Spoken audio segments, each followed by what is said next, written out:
Hello, Srini here, welcoming you to this video.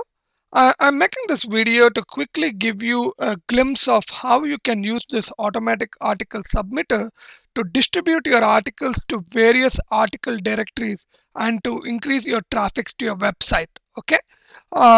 Just wanted to mention that this is just a video showing you how to use it, but it's not going to give you all the features.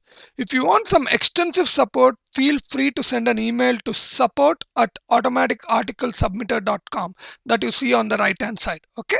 So let's get started. First and foremost, if you have been creating articles for a while, you know what is a pen name, right? A pen name is a name which you use as an author while you're creating the articles. As far as I'm concerned, I just used my first name and last name, and then uh, I gave an email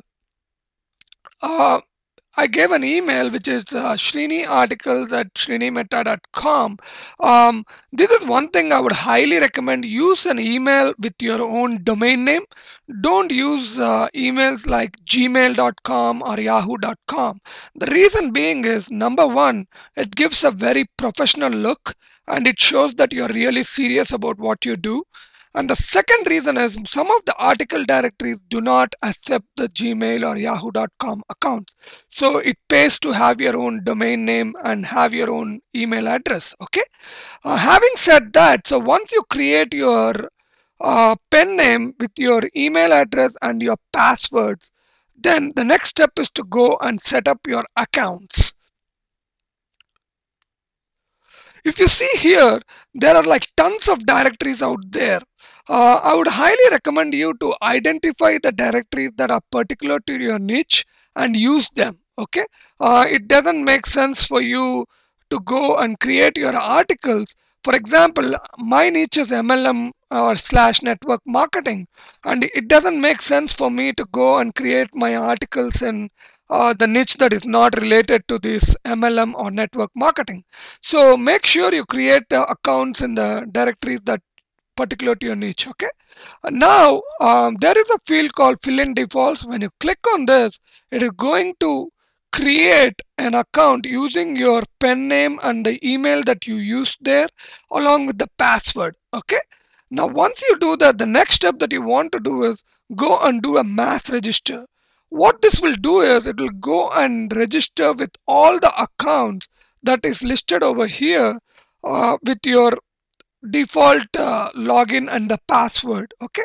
So this is the cool feature, guys. You don't have to spend hours together creating accounts. And then use the account confirm. What is account confirm? Most of the article directories, what they do is when you create an account with them, they send a validation link back to your email for you to click so that they know that you're using a valid email account. Okay. So if you don't want to manually keep validating each account, you can definitely use this feature. All you got to do is specify your mail server and then confirm all the links through this. This is also a cool feature. I would recommend you to use it. Once you have created all your accounts, the next step you want to do is go and create your site groups. What is a site group? As I said, you want to create a group of um, article directories related to your niche, right?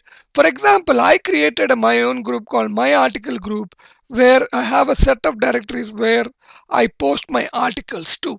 Okay, so definitely spend some time and see how, and always pick up the top ranked article directories that are relevant to your niche in your group so that you can have the results that you deserve. Okay, once you do this, creating the site group, the next step is to go to my articles. As you can see here, I have a lot of articles already created. Okay, now what you want to do is when you click on article panel, add and edit articles, what is it going to do is it is going to open a new window for you. This is the tool that you're going to use to create articles. Okay, now let's say you want to create a new article. All you got to do is click on the plus sign here. When you do that, you see here there is something called new which came up. So when you click on that and do a write and edit article, Boom, you have a new article. Now I have a few steps that I want you to consider when you are using this tool. Do not use this tool to write your article. I repeat, do not use this tool to write your articles. Use a notepad or a Word, Microsoft Word, to write your articles. Okay. And the second most important tip that I am going to give you is, always when you're creating an article in Notepad or Microsoft Word, always create two more variations of that article. For what I mean by that is, for every paragraph that you write, create two variations of the paragraph. The reason being is, it becomes much easier for you than to use this tool. um, all you got to do is insert those variations and then let the tool do the spinning for you. Okay. Now, as you all know, the article consists of four different parts. One is the title, the second is the keywords, and the third is the article summary. You definitely need to give your summary for a lot of article directories out there. And the fourth is the article description, I mean the full summary article, okay, where you write the actual article. And the final is the signature or the resource box, where you create your signature with your links back to your website. Okay. Now I'm going to show you how you can use this tool simple by the steps that I mentioned. You write your article in a already in a notepad. Now all you got to do is insert them here. Okay. Now I have for this video, I'm going to just show you how to do three different variations of article summary. Okay.